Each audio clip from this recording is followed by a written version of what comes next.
Good afternoon and a very warm welcome to all of you here in the hall and those who are tuning in live across various Business Today platforms, the multiverse as we call it, and a wonderful panel here. And since Ayush has introduced the topic as the secret sauce of wealth creation, some of you might be wondering at the choice of the panelists, but this is a deliberate choice. You have one of India's largest companies when it comes to tractor finance, for example, who is here, so they know the pulse of Bharat.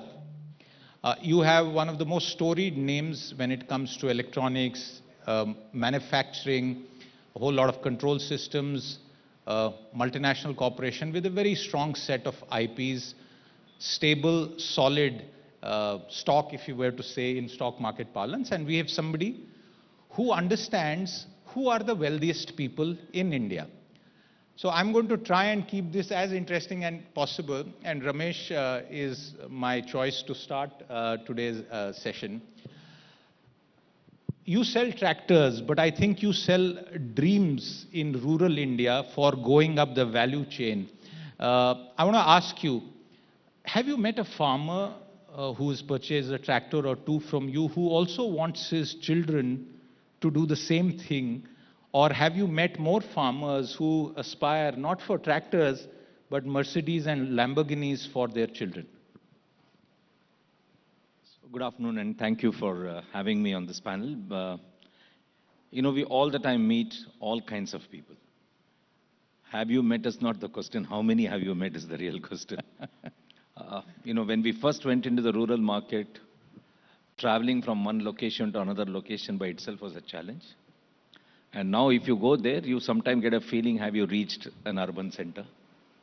And some of our urban roads are making it look like are we in rural market. But the fact is that, tractor plays dual role. One, of course, it meets the farming requirement. But I don't know, I'm sure most of us are aware, 40% of the cash flow in a tractor comes from non-farm application, which is haulage application. So it's a misnomer sometime when we think that only farmers buy tractor. It's also Mercedes owners buy tractor because they are contractors who are doing extremely well in life, and therefore they add tractor for their contracting business. Or because of their tax returns to show farmer status. That's not the direction I may want to go because they are our customers and they make us be in business. But the fact is that you will, as you asked, the aspiration is always to progress further. So if you really look at what initially used to be just a tractor purchase, today it's substantially increased to a very different level. They actually buy with harvester, with various other equipments.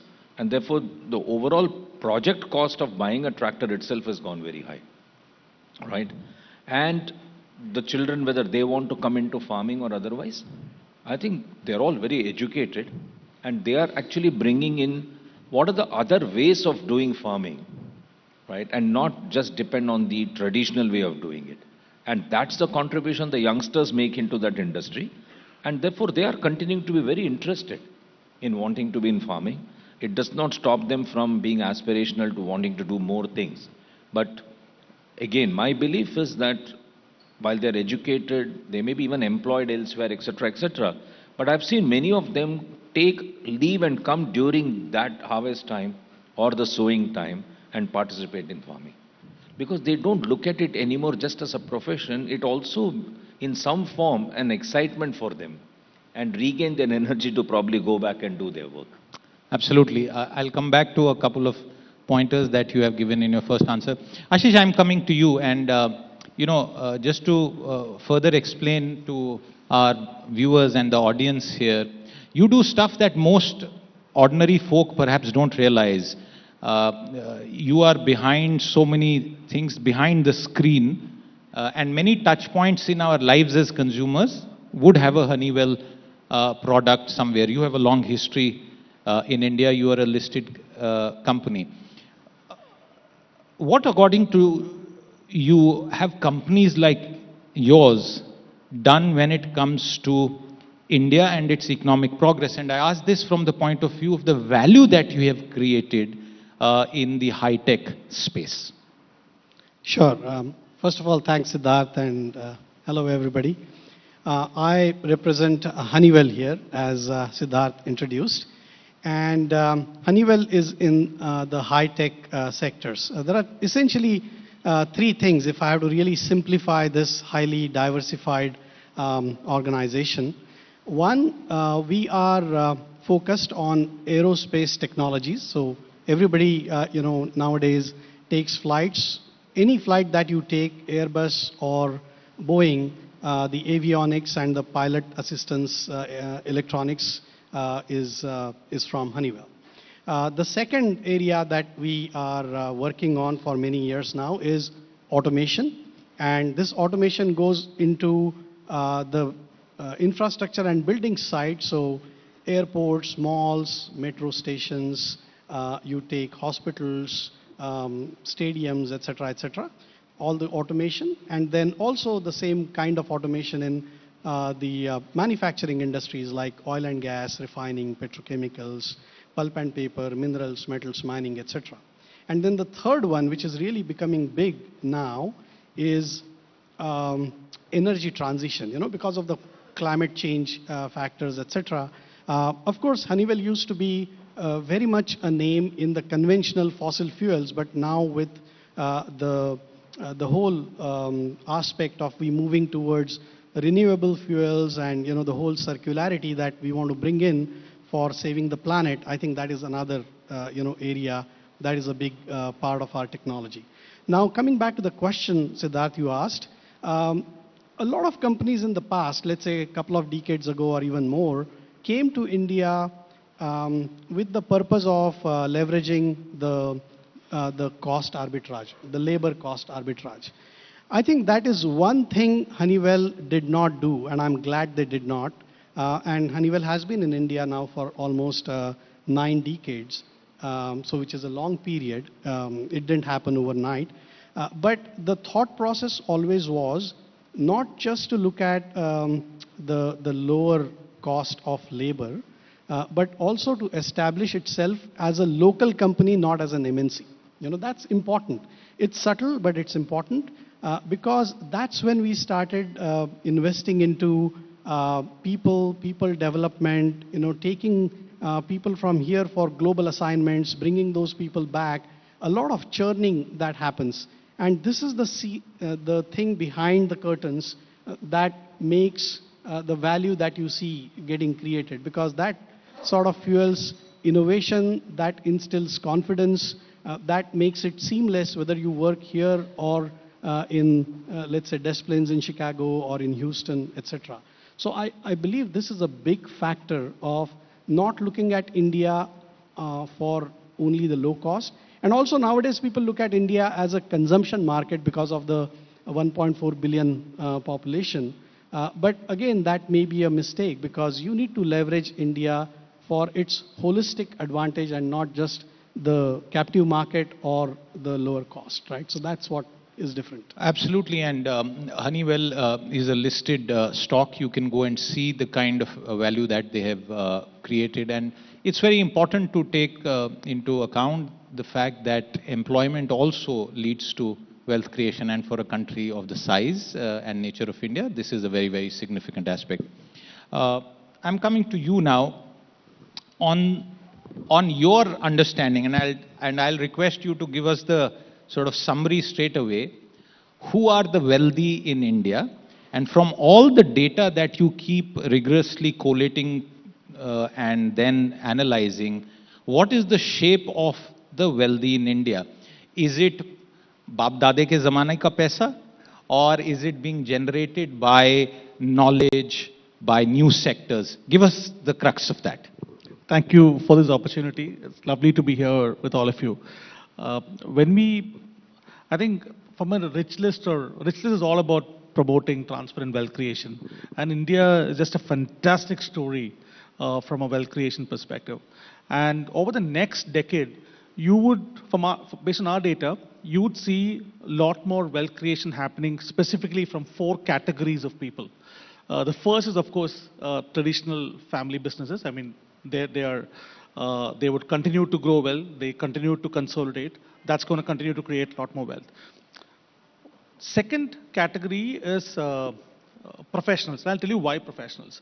If you look at Hurun India Rich List, almost 65% of the Hurun India Rich List is age 60 and above, which means the next... What, that number once again, you said 65%. 65% of the Hurun India Rich List, 2023 Rich List is 60 and above. 60 and above. So this is a good data point. 60 and above constitutes a significant majority of the rich list in India. So next, and what's the size of people when you, that would be how many? The rich list is about 1,300, 1,400 that we know of. And so only 1,300 people are rich in a country of 1.4 billion people? That we know of. That you know of. Ramesh, you wanted to interject before he goes? I just wanted to ask, is 60 a criteria? Then we can hope to become rich. Instead of waiting. No, I'll tell you the... Ummeed ki kiran baki hai. No, I'll tell you the importance of that number, which means next 10 to 15%, India is going to witness possibly the biggest intergenerational wealth transfer in its history, which means two categories of wealth creators will happen. One is, of course, the next-gen entrepreneurs, and second is professionals. Because professionals are going to definitely play a huge role in terms of creating wealth, like the likes of Sundar Pichai or the CEO of DMart. You would see a lot more of people who are sitting on the dais who would possibly feature in the rich. As long as you exclude me for that, you can point your finger everywhere else. Then of course the third category of individuals is of course startup entrepreneurs, because wealth creation for startup is very much required for an exponential wealth creation. So a lot of founders from startup ecosystem will continue to create. Of course, there's a funding window right now and so on, but then a lot more interesting sectors and founders will come from that side. So I want to interject here. Startup founders becoming wealthy, mostly paper wealth, right? Or just notional wealth? No, India is a very young country, right? I think our first unicorn came in 2012, right? Unlike most of the other established economy. So what would happen in the next, possibly, I also run a venture capital fund. So what would happen now is you'll see a tapering or more reasonable valuations or some of these sectors which are hyper valued coming down. But once the liquidity becomes even more available in the next 2 years, when the Fed lowers the interest rate, you would see a lot more super amazing startups coming from India. So what are the top 3 sectors which are currently maximum wealth creators from the list that you do? You know, there are various ways to measure it. Correct. But from your perspective, what are the top 3 sectors? So just to add one more segment of people, and then I'll go to that question. Sure. The last category of people who generate wealth in India is also capital providers, the fund managers, private equity fund managers. You know, you would see a lot of them coming into the list as well. So that's broadly the 4 category. This year's rich list is very interesting because for the first time, the top 3 sectors who contributed to maximum amount of wealth creation in the country was from manufacturing. Before there was software and services and so on. There were chemicals is there, pharma is there, industrial goods is there. So you would say very heartening to see a lot more manufacturing based entrepreneurs creating significant amount of wealth in the country. So are we going back to the 60s and 70s in a way? And Ramesh, I'll come to you with that question, because IT-enabled services, 25 years, fantastic run, and now it's manufacturing, which is old. I mean, its techniques are modern, but manufacturing is age is old. I did not say IT came down. I said manufacturing went up. Okay. So I think it is not. It clearly shows the potential and the growth path that India as a country have.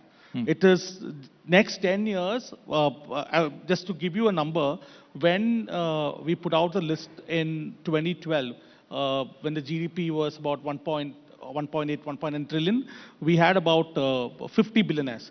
Now, we are at GDP of about 3 trillion. We have about 260 US dollar billionaires, right? Number of startup founders in 2012 who were in the rich list was 0.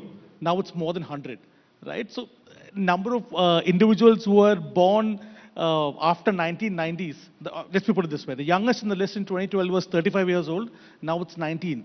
So you could really see wealth from across all the sectors, and this indication that the manufacturing is really controlling, it really shows the growth potential that India as a country have. And for India to hit 10 trillion GDP, the number of billionaires or billion-dollar companies, or number of companies, the overall valuation of BT500, all that will at least double or triple in this next few years. Ramesh, I'm coming to you. This is a very interesting perspective of how India is changing. And, it's said that compounding is the real secret sauce behind long-term wealth creation. But from you as a financer's perspective, what is the transformation that is happening all across India in this regard? So, when we started, if somebody bought one vehicle, that itself was thought to be, how is he investing 25% buying such a high-cost vehicle? Today, if you see the number of fleet that is getting added in the transportation segment, it's because infrastructure is doing well, logistics is doing well, and therefore the fleet operators are going up, and substantially going up. I mean, if those days we used to think if somebody had 25 vehicles, he was a very large fleet operator. Today at 500 vehicles, we think, is he large enough? Right? I was yesterday there in the construction equipment exhibition in Bangalore. If you see the range of cranes and excavators and things like that that have been displayed, that tells you what's the future of infrastructure in the country is likely to be. Right? And to use that kind of an equipment. Now, each equipment is costing some abnormal value. And if people are willing to invest in that, look at the bet that they take into future and then correlated to that he's saying what's likely to be the wealth creation in the next 3 year, 5 year. All this comes from on-ground reality of what's happening. Right? I mean, you travel across rural, you see how houses have transformed. From a kacha house in the past, what we used to call, have all become beautiful looking houses. People are willing to invest. I think what we see over a period of time, people are sensibly borrowing. Earlier, people borrowed for a very specific need that they have shifted further to say that, if I can repay this loan, I'm willing to borrow. So the need plus some sensible method of borrowing for a better future is very clearly emerging. One quick follow-up, Ramesh. A lot is said about the K-shaped recovery. We'll leave that for the macroeconomists. But there is also this statement that one hears कि गरीब गरीब हो रहा है, अमीर अमीर हो रहा है. From a financer's perspective, what do you see really happening? Because if this is the level of aspiration in rural India, something else must be actually happening on the ground. No, so the fact is, the first-time borrower or a first-time buyer of vehicle is not declining. See, while the large fleet operators are adding further fleet and becoming bigger, that nowhere tells you that the smaller ones are not aspiring. Right? So we are continuing to see 30% of people even today are first-time borrower or first-time buyer of vehicle. It's also because companies like yourselves have actually enabled and taken finance and put it in the hands of people. 15 years back, the accessibility to finance and today must be... So let me add a very quick perspective. You go 5-7 years back, we could lend only to people whom we could reach or people who could reach us, right, in the branch. Now with the digital intervention, this has been bridged. Now, a credit decision is still to be taken. Just because you're able to connect to somebody digitally doesn't mean you have to lend to that person. Now, add to that the kind of data that's available on everything, including proxy data. One is an individual data of about individuals and also proxy data available. The credit decisioning is becoming much, much easier. The third is, with the same digital enablement, the ability to repay and recover has also improved. Now, this is what provides the strength to any financial banks or anybody to be able to participate in that. And therefore, what started off as a financial inclusion maybe a few years back as a coined word, today truly playing that role when that expansion has substantially improved. So therefore, you add it back, and I mean, you look at the number of people even from the semi-urban rural market who are going out to get educated. Now, they may not be investing their own money already. They must be borrowing against it. But this borrowing comes with a very definite purpose written around it and the confidence and capability that they can service this.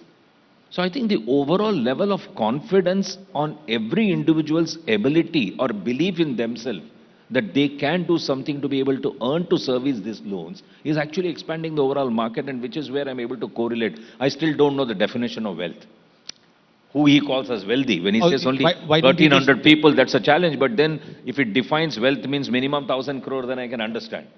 Is that the number? Yeah. Okay, great. Mike. Then I would never come in that list. Don't No, worry. just elaborate on that. What is the definition of wealth as per the Hurun India Rich List? Ours is basically a wealth of 1,000 crores at an individual level. That's the definition of wealth. No, there will be a lot of people who will say even crorepati is wealthy. But Ashish, I will take the point about manufacturing. And I have a follow-up later on for Ramesh on cost of capital, because India still remains one of the highest cost of capital countries, and there's an enormous compliance burden as well. But on the manufacturing, can you offer us a perspective for all those who are tuned in of how different or sound is India's manufacturing story? Because, we have seen cycles of it. The industrial clusters from the 60s and 70s, the activities driven by public sector undertakings, and now once again, especially in electronics and other high-tech areas. What is this manufacturing story all about, according to you? Yeah, that's a very good question. And sometimes we quickly compare ourselves with the already developed countries. But we don't take into account the time it took for them to get there, right? So if you compare the time and the expertise and the rest of the ambience for manufacturing, my personal opinion is that we are very good. And why I'm saying that is today... So I'm sorry to interrupt you. When you say we are very good, what is it? Are our people good, or are we able to access the best technology? What is it? The Japanese talk about their total quality management, Zen practices. What is it that makes us good?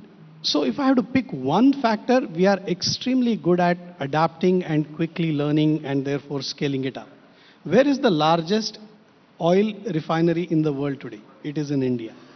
Which country produces the largest number of tractors you just talked about? It is in India. Which country produces the largest number of two-wheelers? It is in India. There are many such surprising things in the manufacturing sectors which have not been highlighted in the past, in my view, right? And we need to make that more and more prominent and underline them as we go forward. Also, we have been extremely good at backward integration. So I was talking to a few colleagues, and some people are happy about the way electronic manufacturing is coming to India.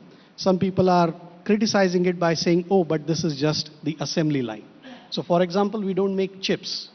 But how many people know that a lot of chip design goes from the Indian minds? How many companies are involved in the very basic aspect of the value creation? So where is the value created? Value is created when you are designing a new chip. Then you go through the value addition. So you make circuit boards, you make, let's say, a cell phone, and then you go towards the service end of it where you add applications on top of it. So at the two extreme ends of the spectrum, which is the design of the chip and then the applications, is where the maximum value is created. And where is that getting created? A lot of that in India, I would like to argue. Right? So you have to change the perspective a little bit. And if we start doing that journey towards a backward integration, today we start making the assemblies of the high-tech gadgets of electronics. I'm sure it will lead us to the path of getting into the chip manufacturing as well. So, and that's how I genuinely believe India can move, and much faster leapfrogging than some of the other countries which have done in the past. This is a good perspective, because we all end up comparing ourselves with China. We get compared with China, and last year when I was interviewing someone at Davos and I said China plus one, he stopped me there. He said, you shouldn't be asking this. You should say India plus. You should not say China plus one, and that's the kind of confidence people have. I'm coming to you, Anas, and why is it just 1,000 crore? Because not to sort of go on a socialist point of view, but even 10 crore would be very, very wealthy. If somebody were to generate 10 crore of wealth and aggregate that over a lifetime in India, that's pretty wealthy. So if my company is VC funded plus I have 100 employees, definitely I could do that research here long. But I think this could be, from our perspective, we kept it 1,000 crores to do a benchmark on a year-on-year basis. And We believe that story of these entrepreneurs tell the story of modern economy. And this number is more like a sane, rational number for us to do a benchmarking on. I mean, that's about it. But the sort of more serious question, for a country of the size of India, can you approximately, top of your mind, just say how many people are actually wealthy? And if what's, as per a global benchmark, how much of India is actually wealthy? We did publish a macro study on India's wealth, and we found out that about 700,000 millionaire households are there in India. Okay, let's get that right. 700,000 millionaire households. Right? That means 10 lakh rupees per annum and more. No, US dollar. US dollar. Yeah, based on assets, not on income. So 700,000, and that's 1 million US dollars. It was on assets. Assets, not the... complete, not the, And this number, we tried to corroborate that with some of the real estate players asking, look, this kind of number, one in every X number of households, does it make sense? And they kind of made sense to us. But then, from the way I look at this whole thing is, it's even the rich list, right? What we say is for every one person we found, we would have missed another three. So size of the rich list with 1,000 crores net worth and above should ideally be around 5,000, but we could only find 1,300, 1,400. And why do you miss them? Lack of data. For us, we need to be sure about the data that we put in. So if we don't, our principle is when in doubt, we leave out. So we have to see that data. That's an important point, because we always remember the Business Today 500 list, and Saurabh Majumdar, the editor of the Business Today magazine, is here, and during the rest of the evening today, you will get to hear much more on that. But it's actually of organized companies. And there is, of course, this argument about unlisted jewels, the unorganized sector and the economy, and it's tough to tap into that. And that's where perhaps Ramesh has deeper insight. Concluding comments, Ramesh, the cost of capital. And I would say that the cost of capital is holding back even better, faster, and more evenly spread out growth when it comes to, let's say, housing ownership, vehicle ownership. The cost of capital for the average Indian, and I'm deliberately not confining to organized sector companies, which you deal with, is that a big issue, and do you see that changing over time? Honestly, I don't see that as a big issue. And the reason I'm saying that is, if there is a need, cost is never an issue.